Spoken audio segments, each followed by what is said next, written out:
Hi guys and welcome back to TomTalks. Make sure to like, share, subscribe, comment, all that good stuff. And today we are going to be reviewing the debut album from the last dinner party, Prelude to Ecstasy.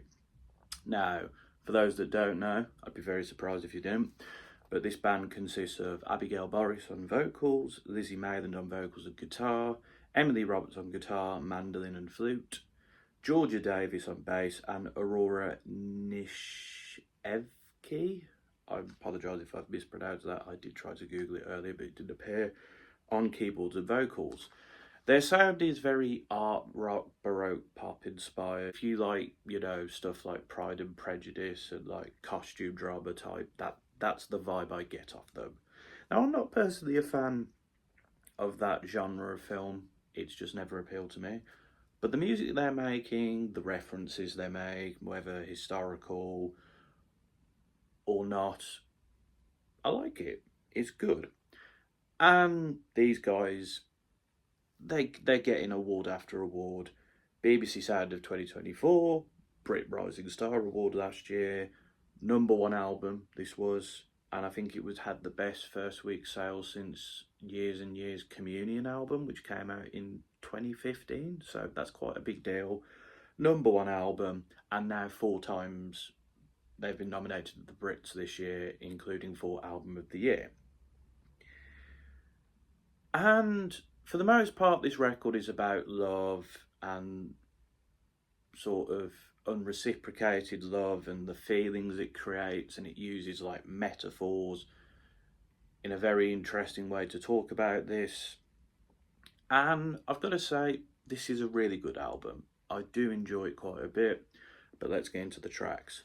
I've got to talk a bit about the intro briefly because it's epic. The way it uses the harp, the flute, brass, the violin, the piano, it really sucks you in and says to you, okay, this album is going to be pretty good. We then go into the first actual single, well, track, I should say, Burn Alive, and immediately the track is opened up with Morris's sensational vocals and the guitar. Then on the chorus, she hits the high notes, which she does throughout this record, but nevertheless, it is impressive here, as it is impressive on the rest of the album. The romance is kind of like described as quite addictive, and it's very toxic in a way, but they try and see it as romantic. It's a very interesting depiction of romance, and like she also talks about grief being a commodity and doing what she can to survive, which I guess kind of speaks to how art is and the sort of sorrow people feel is a commodity, and it's released out there as a means to survive for people. So I thought that was an interesting commentary there. I also really love the keyboard on the chorus as well. I think that is really a nice touch here. I love the echoing background vocals on the second verse. They really add to like the chilling nature of the topic. And then I love how on the bridge the vocals are like pitched down, and the strumming of the guitar creates this like sinister effect. There's a lot going on with these tracks, and you can tell that they're planned out very well, they're structured very well, and yeah, they're just really good.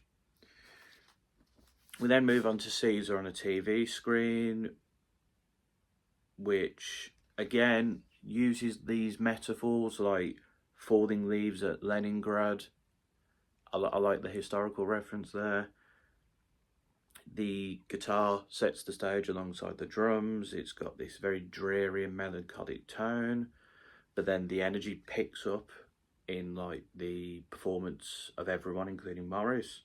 And she's kind of like bigging herself up, saying, I'm going to be important. No one could tell me what to do, but I still have these feelings for you. Quite operatic on the bridge as well in her performance, again showing off that vocal flexibility, particularly with the line, when I was a child, I never felt like a child. I felt like an emperor with a city to burn.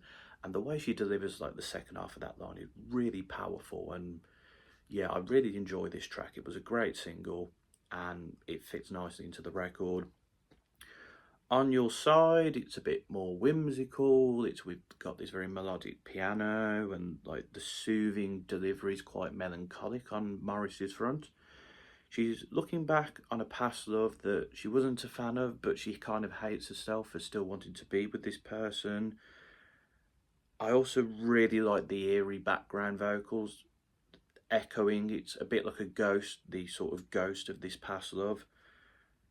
And there's also like this wavy bass effect as well in points of the track. I like that. But yeah, another great single, well, song, I should say.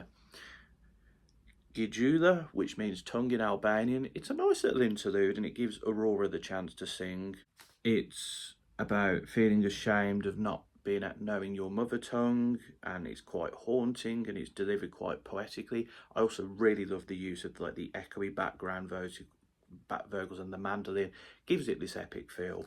It's a really nice track, and I think it sort of gives something a bit different to the record. We then get Sinner, which has this very energetic piano melody, and Morris matches that with her energetic vocal delivery with support from other vocalists. I'm not sure who the other vocalists are, but it just gives it a bit of an extra oomph. It really feels like a single, this one, I've got to say. I love like the guitars, the really kick-ass guitars that come in as well. And it's about like loving someone since you were young but feeling sinful about it. This album approaches love from like many different angles and many different ways, and I think it's what keeps it interesting for me. My Lady of Mercy, again, has a good start with the hand claps and the drums playing. It gives that melody an oomph. And I love the wavy synthy keyboard as well. The delivery is melodic but also quite soulful, as Morris wants to be guided so she can be with this person. She wants to sort of fit into their world to sort of get their attention. And then on the chorus, everything just goes, and the orchestral delivery as well is part of that. But a really great single. I think this was the first Last Dinner Party track I ever heard, and yeah, it's a great way to start. And then the final track I'm going to talk about, of course, Nothing Matters. It's an anthem. You should know why. Biggest track off the record, of course, but why is that? The melodic keyboard and the guitar playing at the start really hooks you in, as does Abigail's delivery. Here, it's the most catchy, it's the most sort of singly, but it's great. And then everything just hits on the chorus. That chorus, like, you can hold me like he held us, and I will, like nothing matters, like that's it's stuck in your head. It ain't leaving once you've heard it for the first time. It's a very interesting sort of lyrically as well, because like she's with this person and she wants to be held by them the way this other person holds someone else who she clearly likes, and they're gonna have sex like nothing matters. I think it's a very interesting way of like looking at sort of like a one night fling.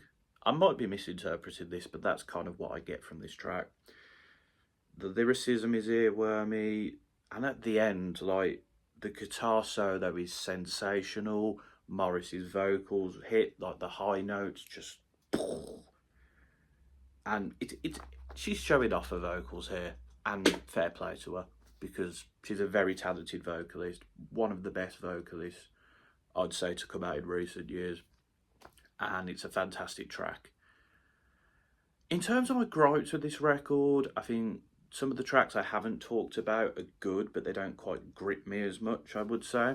I don't know, there's just something about this album where I'm like, I really enjoy this, I think it's great, but it's not quite brilliant. I could see them making a better album, I guess. But I think this is a really good record. What a fantastic debut album. Morris is a brilliant singer. The instrumentalists are all fantastic, whether it's the guitar playing or the drumming or the harp or the mandolin, everything just comes together. The background vocalists as well, fantastic. They really add something to this record.